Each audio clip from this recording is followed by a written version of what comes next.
శ్రీమాత్రే నమః. నమస్కారం అండి. ఎలా ఉన్నారు? బాగున్నారా? అందరూ బాగుండాలి, అందులో మేముండాలని కోరుకుంటూ ధాత్రితో లక్ష్మీప్రియ క్రియేషన్స్కి స్వాగతం. ఈరోజు కూడా నేను ఒక మంచి వీడియోతో వచ్చేసానండి. ఈ వీడియో మీకు బాగా ఉపయోగపడుతుంది, బాగా నచ్చుతుంది అనుకుంటాను. కార్తీక మాసం పూర్తయిందండి. మనకు ఇప్పుడు మార్గశిర మాసం మొదలైంది. లక్ష్మీదేవికి శ్రావణ మాసం ఎంత ఇష్టమో అంతే ఈ మార్గశిర మాసం కూడా అంతే ఇష్టం. ఈ మాసంలో లక్ష్మీదేవిని పూజిస్తారు. ఈ మార్గశిర మాసంలో వచ్చే గురువారంలో లక్ష్మీదేవి అమ్మవారిని పూజిస్తారు. శ్రావణ మాసంలో ఎంత చక్కగా మనం పూజ చేసుకున్నామో అలాగే ఈ మాసంలో కూడా అమ్మవారిని అలంకరించుకొని పూజలు చేసుకోవచ్చు. కనుక మనకి ఇంకొకసారి అమ్మవారిని కొలుచుకునే భాగ్యం కలిగింది. అది కూడా ఈ సంవత్సరం మార్గశిర మాసంలో 5 లక్ష్మీ వారాలు వచ్చాయి. ఈ 5 లక్ష్మీ వారాల్లో అమ్మవారిని విశేషంగా పూజించుకోవచ్చు, అలంకరించుకోవచ్చు. ఈ మార్గశిర మాసంలో వచ్చే గురువారాలలో లక్ష్మీ అమ్మవారిని పూజిస్తారు. ఈ మార్గశిర మాసంలో గురువారం లేదా లక్ష్మీవారం చేసే పూజని మార్గశిర లక్ష్మీవారం వ్రతం అని అంటారు. ఈ మార్గశిర మాసంలో అమ్మవారిని ఎలా పూజించాలి, ఎన్ని వారాలు పూజించాలి, ఎలాంటి నియమాలు పాటించాలి, ఎలాంటి నైవేద్యాలు పెట్టాలి, ఈ పూజ ఎలా చేయాలి, ఆచారం ఉన్నవాళ్లే చేయాలా లేకపోతే ఎవరైనా చేయవచ్చా అనే విషయాలన్నీ కూడా ఈ వీడియోలో మీకు వివరిస్తాను. ఇదివరకు ఎప్పుడూ చేయని వారు కూడా ఈ పూజ చేయవచ్చా అనే విషయాలన్నీ ఈ వీడియోలో మీకు షేర్ చేస్తాను. స్కిప్ చేయకుండా చివరిదాకా చూస్తే మీకు బాగా అర్థమవుతుంది. మార్గశిర మాసంలో లక్ష్మీదేవిని లక్ష్మీవారం పూజిస్తే మనకున్న ఆర్థిక ఇబ్బందులు అన్నీ తొలగి సిరి సంపదలు, ఆయురారోగ్యాలతో పాటు అష్టైశ్వర్యాలు లభిస్తాయి అని ఆ లక్ష్మీ అమ్మవారే స్వయంగా తెలిపినట్లు పురాణ గాథల ద్వారా మనకు తెలుస్తుంది. ఈ సంవత్సరం 2022 మొదటి మార్గశిర గురువారం 24 నవంబరు పాడ్యమి తిథితో వచ్చింది. ఈ రోజే పోలీస్ వర్గం మార్గశిర లక్ష్మీవారం ఒకే రోజు వచ్చాయి.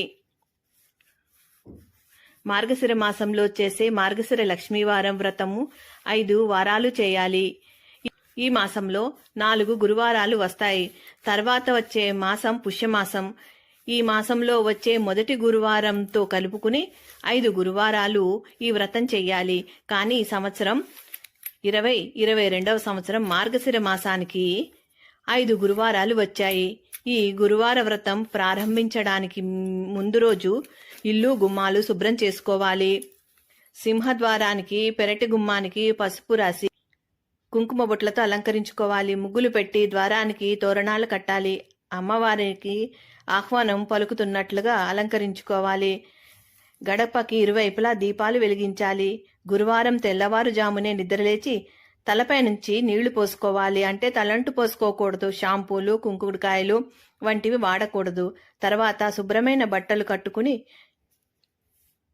ఎక్కడైతే పూజ చేయాలనుకుంటున్నామో అక్కడ గోమయంతో అలుక్కొని ముగ్గులు పెట్టాలి. ఒక పీఠాన్ని ఏర్పరచుకోవాలి. పూజా మందిరంలోనే ఈ పూజ చేసుకోవచ్చు.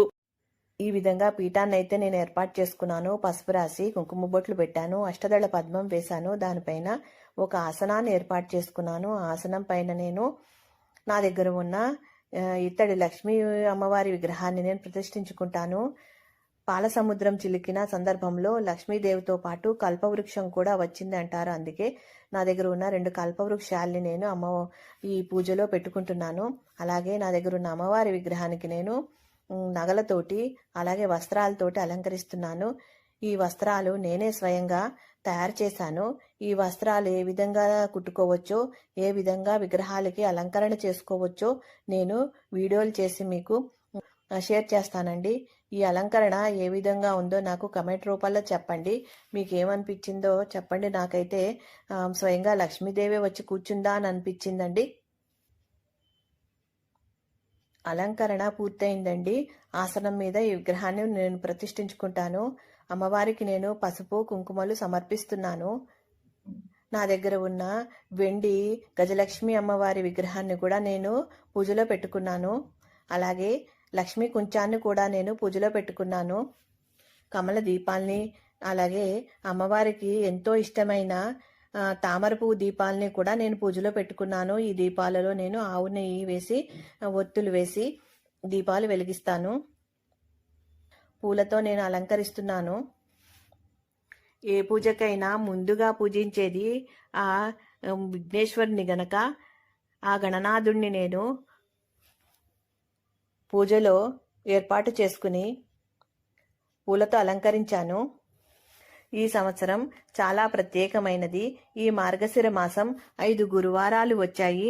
ఈ 5 గురువారాలలో ఏ ఒక్క వారము పూజ చేయటానికి అడ్డంకి ఏర్పడితే తర్వాత వచ్చే మాసం పుష్యమాసం మొదటి గురువారం ఈ రోజు పూజని మీరు చేసుకోవచ్చు. ఈ 5 వారాలు అమ్మవారికి చాలా భక్తి శ్రద్ధలతో పూజలు చేయవచ్చు.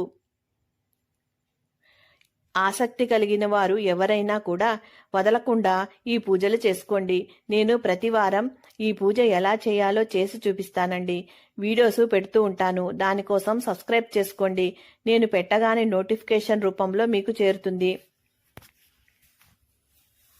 ఈ అమ్మవారి పూజని ఆనవాయితీ ఉన్నవారే చేయాలా లేకపోతే ఎవరైనా చేయవచ్చా అనే సందేహం మీకు కలగవచ్చు. అయితే ఆనవాయితీ ఉన్నవారైతే కలశం పెట్టుకొని ఈ పూజ చెయ్యాలి. లేనివారు 5 వారాలు మామూలుగా అమ్మవారిని పూజించుకోవచ్చు. ఆ అమ్మవారి కటాక్షం అందరిపైన ఉండాలి కనుక అందరూ ఈ పూజ చేసుకోవచ్చు. ఈ పూజ ఎవరు చెయ్యాలి ఎవరు చేయకూడదు అనే సందేహం కూడా మీకు కలగవచ్చు. అయితే పెళ్ళైన వారు చేయవచ్చా పెళ్లి కాని వారు చెయ్యాలా అనే సందేహం కూడా రావచ్చు. ఈ పూజ ఎవరైనా చేసుకోవచ్చండి. పెళ్ళైన వారు ఈ పూజ చేస్తే పిల్లలతో భర్తతో కుటుంబ సభ్యులతో అష్టైశ్వర్యాలతో ఆయుర ఆరోగ్యాలతో సిరి సంపదలతో తూగుతూ ఉంటారు. అదే పెళ్లి కాని వారు చేస్తే గనక తొందరగా పెళ్లి కుదురుతుంది, మంచి భర్త లభిస్తాడు. నేను అమ్మవారికి ఇక్కడ ఇత్తడి ప్రమిదలు ఏర్పాటు చేసుకుని కానీ దీపకాంతుల మధ్య అమ్మవారికి పూజించాలని ఇలా ఇత్తడి దీపాలను ఏర్పాటు చేసుకున్నాను. మీకు ఇష్టమైతే ఆ విధంగా పెట్టుకోండి, లేదంటే మట్టి ప్రమిదలు పెట్టుకోండి. ఇలాగే పెట్టి చెయ్యాలని నియమమేమీ లేదండి. మీ అభిరుచిని బట్టి మీ ఇష్టాన్ని బట్టి మీరు అలంకరణ చేసుకోండి. ఇక్కడ 2 ప్రమిదలు పెట్టడానికి నా దగ్గర సరిపడనని లేవు గనక క్రింద ఒక తమలపాకు వేసి దానిపైన ఇత్తడి ప్రమిదలు నేను ఏర్పాటు చేసుకున్నాను. ఈ ప్రమిదల్లో నేను నువ్వుల నూనె పోసి వెలిగిస్తున్నాను. ఈ కమల దీపాల్లోనూ తామర పువ్వు దీపాల్లోనూ నేను ఆవు నెయ్యి వేసి దీపాలను వెలిగిస్తున్నాను. ఏకహారతితో దీపారాధన చేసుకొని దీందులకి పసుపు కుంకుమ గంధం అక్షంతలు సమర్పించి దీపలక్ష్మిని నమస్కరించుకోవాలి. తర్వాత ఆచమనం చేయాలి, భూశుద్ధి చేయాలి, సంకల్పం చెప్పుకోవాలి. తర్వాత ఆ లంబోదరుడిని పసుపు కుంకుమ గంధం అక్షతలతో పూజించాలి. షోడశోపచార పూజ చేయాలి. ఆ విఘ్నేశ్వరుడికి ఈ పూజలో విఘ్నాలు రాకుండా చూడు తండ్రి అంటూ షోడశోపచార పూజ చేయాలి. అర్ఘ్యపాద్యాలను సమర్పించాలి. స్నానం సమర్పయామి అంటూ నీళ్లు చిలకరించాలి. వస్త్రం సమర్పయామి అంటూ వస్త్రాన్ని సమర్పించాలి. ధూపం అగ్రాపయామి అంటూ ధూపాన్ని చూపించాలి. దీపం దర్శయామి అని దీపాన్ని చూపించాలి. పుష్పం సమర్పయామి అంటూ పుష్పాలను సమర్పించాలి. తర్వాత ఆ విఘ్నేశ్వరుడికి నైవేద్యం సమర్పించాలి. నైవేద్యంగా నేను ఇక్కడ పానకాన్ని నివేదిస్తున్నాను. అలాగే పళ్లను కూడా నేను సమర్పిస్తున్నాను. తాంబూలం సమర్పయామి అంటూ తాంబూలాన్ని చూపించాలి. ఆ స్వామివారికి హారతినివ్వాలి. తర్వాత అమ్మవారిని ధ్యానం చేయాలి.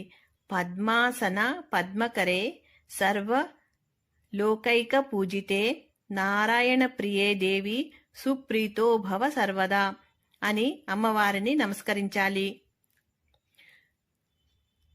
అమ్మవారికి ఇక్కడ షోడశోపచార పూజ చేయాలి.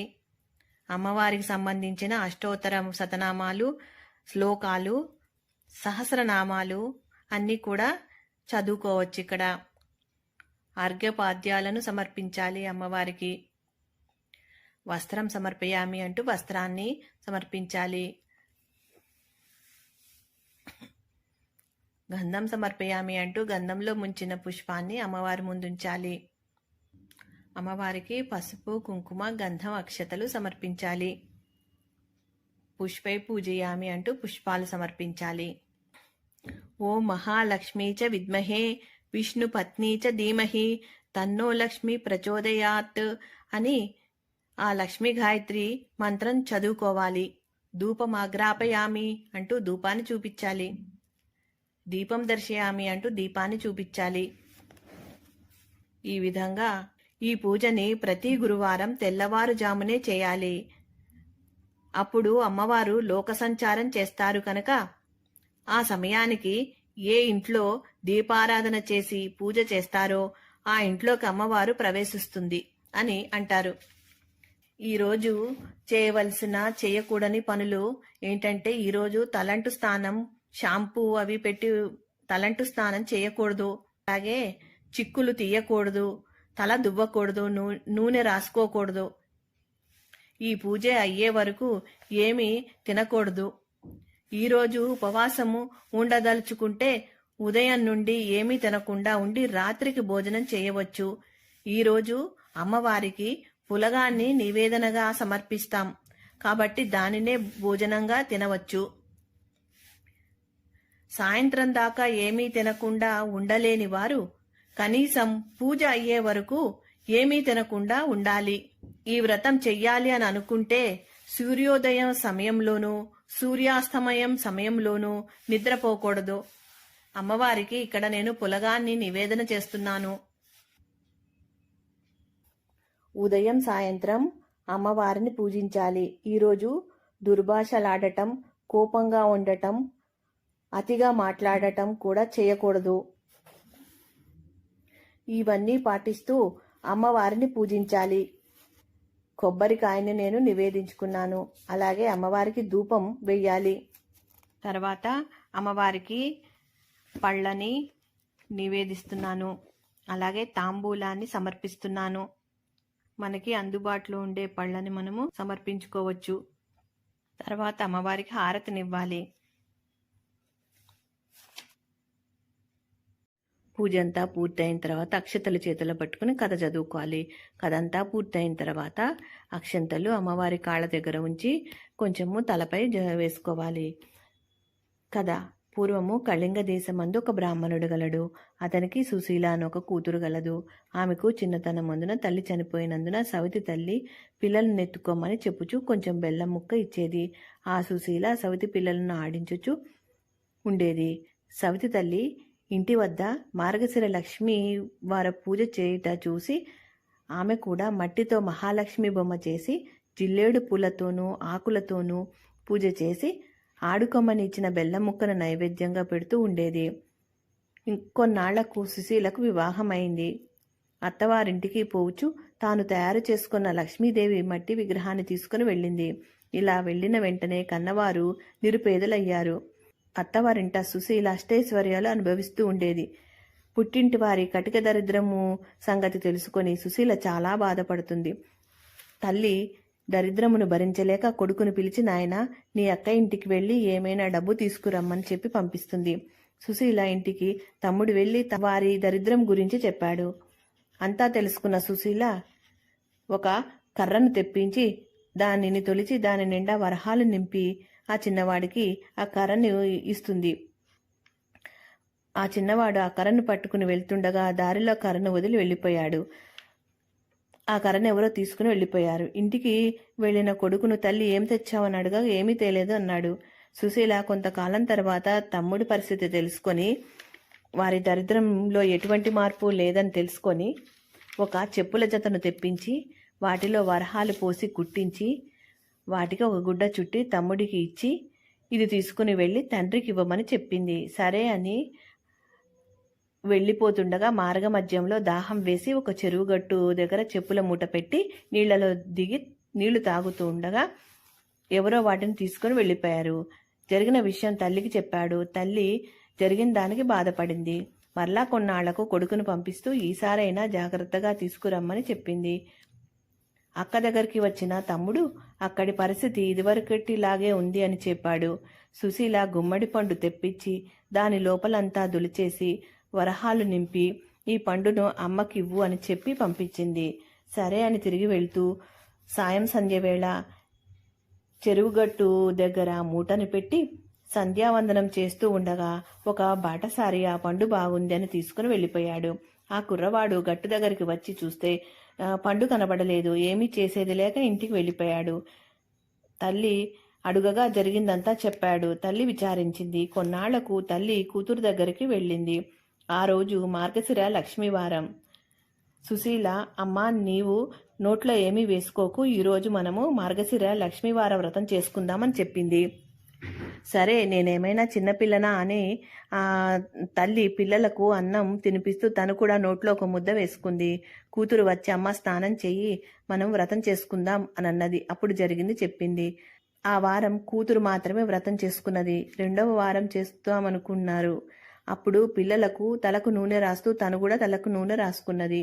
ఆ వారం కూడా వ్రతము చేయలేకపోయింది.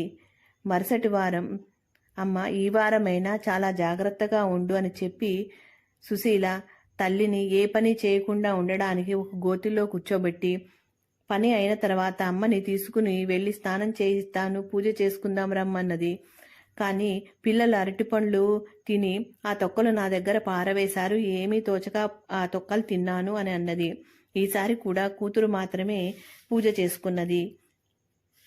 ఈసారి 5వ మార్గశిర లక్ష్మీవారం, చివరి వారం.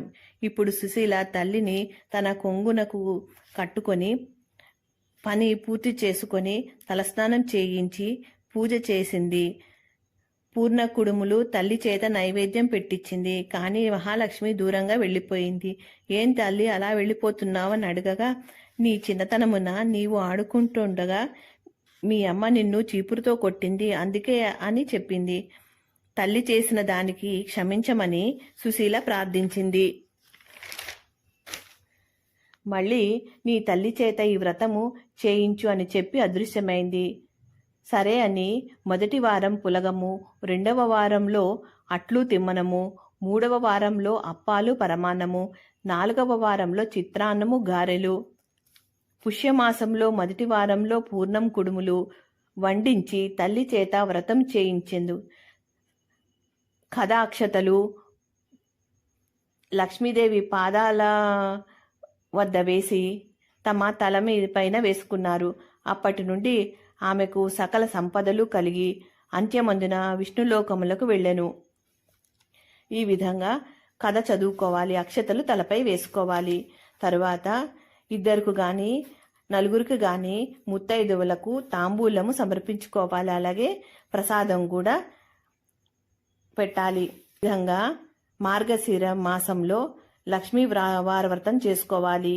అలాగే లక్ష్మిని విష్ణువుని కూడా పూజిస్తే అష్టైశ్వర్యాలు కలిగి భోగభోగ్యాలు కలుగుతాయి. ఈ వీడియో మీకు నచ్చింది అనుకుంటాను. ఈ వీడియో కనుక మీకు నచ్చితే లైక్ చేయండి, షేర్ చేయండి, సబ్స్క్రైబ్ చేయండి. మరో మంచి వీడియోతో మళ్ళీ కలుస్తాను. నమస్కారం. Thank you for watching.